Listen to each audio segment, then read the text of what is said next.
పల్లకికి స్వాగతం. అనగనగా ఒక అడవిలో ఒక సింహం ఉండేది. సింహానికి ఒకరోజు నది ఒడ్డుకి వెళ్లి షికారు చేయాలని అనిపించింది. వెంటనే అది నదీ తీరానికి వెళ్ళింది. దానికి నీటిలో ఒక డాల్ఫిన్ కనిపించింది. డాల్ఫిన్ పైకి ఎగురుతూ కింద పట్టం చూసి దానికి భలే ముచ్చటేసింది.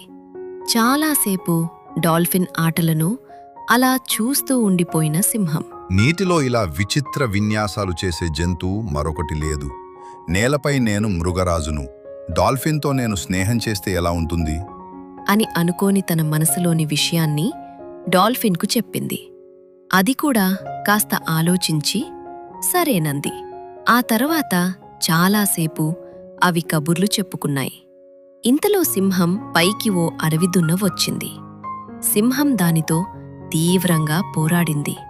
కాని నదీ తీరంలో ఇసుక ఎక్కువగా ఉండటంతో అంత బలంగా పోరాడలేకపోయింది. తనకు సాయం చేయమని డాల్ఫిన్ను కోరింది. నేను నీటిలో ఏమైనా చేయగలను, నేలమీదకు వస్తే పోరాడలేను అని చెప్పి చూస్తూ ఉండిపోయింది.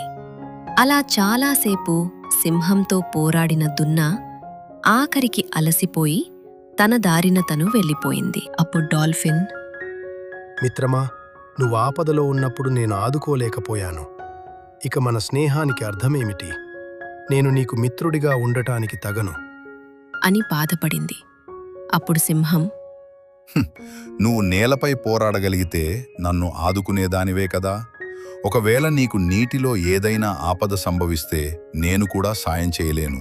ఎందుకంటే నేను నేలపైనే బలవంతుణ్ణి, నీటిలో కాదు. ఎలాంటి లాభాపేక్ష లేకుండా చేసేదే స్నేహం. కాబట్టి నువ్వు బాధపడాల్సిన అవసరం లేదు.